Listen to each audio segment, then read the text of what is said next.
YouTube, it's Kim at Middle of the Bookmarch, and here is another installment of the books I read over the last several months that I was taking a break. And these books were such favorites that I wanted to talk to you about them. I read this particular series, all three of them, and I have a new favorite contemporary author. Not the favorite, but a favorite contemporary author, which took me completely by surprise. And I wanted to talk to you about Abby Jimenez's books. She has several short series. This one is a trilogy, and they basically can be read in any order. They maybe should be read from book number 1 to book number 3. I read them in exactly reverse order. But they don't necessarily have to be read in order, only because all of the characters are connected somehow, but it's not a continuous story. So had I read the first one first, I probably would have made the connections a little bit sooner or earlier, but it didn't matter because I loved every single one of these books. And I am going to show them to you in the order I read them, from book number 3 to book number 1. Abby Jimenez is a contemporary romantic author, but these books are more than your stereotypical romance novel, because they tackle some more serious themes.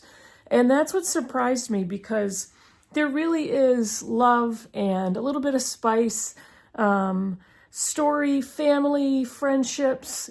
There's all of that. But along with that, there's serious background issues or family dysfunction, medical issues, and they all tackle something quite a bit deeper than interpersonal stories. So that made them really interesting to me. I absolutely loved these characters. The main couple in each of the books, I just fell in love with. So let me tell you about the books.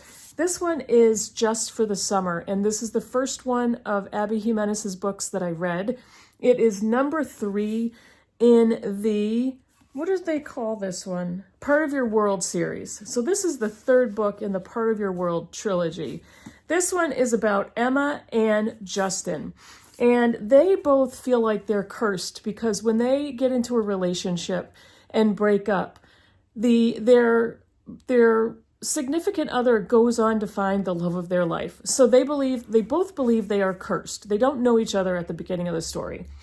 But they go online and they start to commiserate with, I feel like this is my life, this is what happens, I can't find anybody for myself, but my exes all go on to find the love of their lives. And he has Justin is the character that puts out a Reddit thread. And he says, love's good luck charm, and his thread goes viral. And Emma happens to see this, and she's like, that's what happens to me. Emma is a traveling nurse, and Justin is what is he? I don't remember what he is. I don't remember what Justin is. Is he that's a really good question. I forget what he does for a job. But Emma is a traveling nurse, and she works with her friend, and I don't remember their names. I will in the first few pages. Maddie? Yeah, Maddie. So Emma and Maddie are traveling nurses, and Emma definitely has a backstory that includes her mother and her childhood and trauma. At the very beginning of the book, we see that Emma has a very difficult time forming lasting friendships and lasting relationships. Maddie is her only long-term friend, and we do find out why. She has a very compelling, painful backstory, Emma does. And she meets Justin because they both commiserate after Emma sees his Reddit thread, and they finagle a way after communicating online to meet each other. And of course, they're the two that fall in love. But before that happens, there is so much to unravel. It's kind of like peeling the onion. There's so much in the middle, in the core of the onion. There's so much there to dissect and to analyze. But these characters are so lovable and real. They have real problems. And these problems suck them into why they are the way they are, and how they break the patterns, cat hair, how they break the patterns of their traumatic lives, and who are the people that they surround themselves with. Do they recover? What happens to their relationship? This goes far deeper than an ordinary contemporary novel, and that's what I loved about it. But I also love Jimenez's writing and the way she constructs her characters. They're just real people. And, I don't know. I don't know what more to say about that. These are books that I never wanted to put down. I did not want to put this down. I just wanted to keep reading. So many nights I read way too late, was very tired in the morning. But that's the all-consuming type of novel that every once in a while you just need those. You just need those types of books that you just want to keep reading for hours. So that is number 3 in the Part of Your World trilogy. Once I finished that one, I told my book group friends that I finished it, and one of them was like, "You read it backwards. You have to read it from the beginning." I said, "Well, too late for that. I already read it." So I went to the library and I tried to look for the first book in the trilogy, and I did not find it. I only found the second book, which is Yours Truly. I originally checked this out from the library, but eventually I realized this one I read on my Kindle. This one I checked out from the library. And as you can see, I went afterwards and bought myself copies to have on my shelves. Talk about that in a second. But I read Yours Truly. Out of the 3, this one was my absolute favorite. And this one is about Dr. Brianna Ortiz and Jacob Maddox. They are both doctors. She is a longtime head something in the emergency department, and he is a new doctor to this hospital. People actually think that he is one of the worst. He is the worst, and they can't stand his personality. They have heard really bad things about him. He's new to the ED, the emergency department, and at first, Dr. Ortiz and he do not get along at all. There's a huge misunderstanding, a little bit of miscommunication, and they literally physically bump into each other in a patient's room, and they start to talk about each other. They start to talk to each other. One thing leads to another, and both of them find out through third parties, through a mutual friend, that they are both amazing, wonderful people in their own unique ways. And they start to really communicate. They start sharing letters back and forth, because Dr. Justin Maddox has an anxiety disorder. And what Abby Jimenez does so well is she explores these characters. She describes their family lives, their backstories, and it is so compelling. And both of these characters are flawed and broken in some way, but together they work. And this one, I absolutely loved it, because here she is portraying an emergency room doctor with anxiety, with a pretty serious anxiety disorder that he's getting treated for.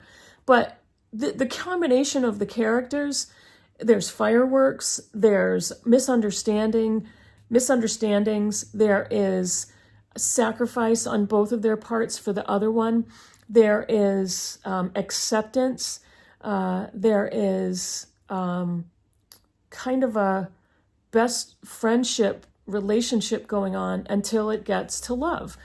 And this consumed me. This was even more all-consuming than Just for the Summer, than this one. But this one teared me up, and I was rooting for these characters all the way through. At the end, there's definitely drama, and the characters get through that drama and come to a point of just being able to move on from some of their pretty problematic background.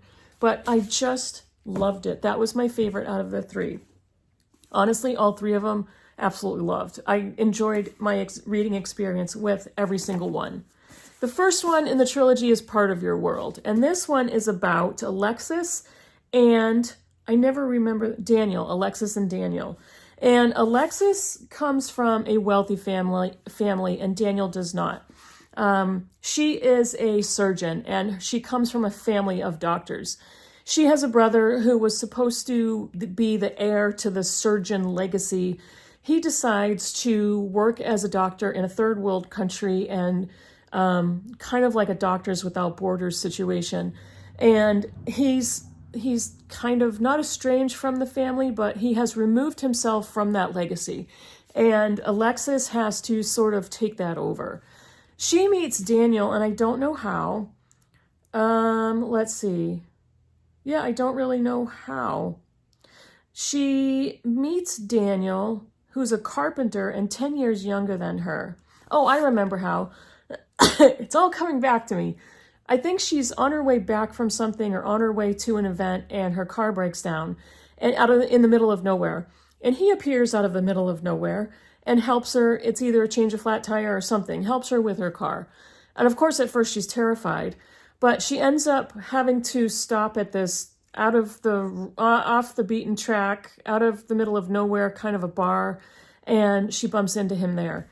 And she figures, you know what? He's really cute. He helped me. He seems really sweet. I don't know. Let's get into a one-night hookup situation. But it becomes more than that. So this is just another one of those things with not necessarily opposites attract, but two people coming from completely different family backgrounds and cultures and life statuses. It starts off as a very casual relationship. They are definitely physically in tune with each other, really incredible chemistry. They both realize that they are warm, kind, smart, funny people, and they start to get much more tightly drawn to each other, even with their very different backgrounds. And part of your world is Daniel starts to become more and more part of Alexis's world, but there's definitely things they have to contend with. Alexis has a very problematic family. She's in a career that is not fulfilling her. She struggles with really becoming more attached to Daniel, and the thought of, would he fit into her family? Would they look at him as something more than a carpenter who makes not nearly as much money as she does? And it's a very class-based, prejudiced storyline. But again, Jimenez's writing, she starts to describe how they slowly start to overcome certain challenges, what it is about both of them that is so lovable and accepting, and just what makes them just good, decent people, no matter where or who they come from. I keep saying this. I absolutely loved this entire trilogy. I had to physically get all of these books for myself. These are not, when I read a contemporary book or a contemporary romance and I enjoy them, I absolutely love those reading experiences, but I don't necessarily keep the books. And part of me is like, I want somebody else to really enjoy these, so I want to pass these on. I don't want to pass these on. I want to keep these on my shelves because I might reread these. I really might.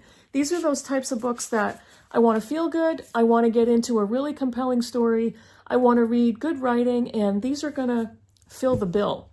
Now, what did I do after I read those books? I went and I bought another series of hers. This is the Friend Zone series, and the first book is The Friend Zone. I don't know very much at all about these characters. This is Kristen and Josh. It's a book about friends. She doesn't have room in her life for guys who just don't get her. I don't know. I don't care. I don't care about much more about the plot because it's Abby Jimenez, and I can't wait to get into another trilogy of hers. That's the first one. This is the second one, the Happily Ever After playlist. This one is Sloane and Jason. Let's see. And the other thing I forgot to say is in all of the books, there are very common themes. There's always dogs in the book, and they are so lovable and wonderful and part of the families. A lot of times there's a medical setting or a hospital setting, doctors, that type of thing. There is definitely very deep, intense backgrounds for some of these characters. there could be someone dealing with a mental illness or an anxiety disorder. She threads those types of themes into all of her novels. And the last one in that series is Life's Too Short. This is Vanessa and where's the guy? Adrian. She quit her job to pursue her dream of traveling the globe, and she ends up getting millions of YouTube followers. Blah, blah, blah. There's a hot lawyer next door, Adrian. And that's all. I'm not going to read the entire description on the back of each of these books, but this is the third in the Friend Zone series.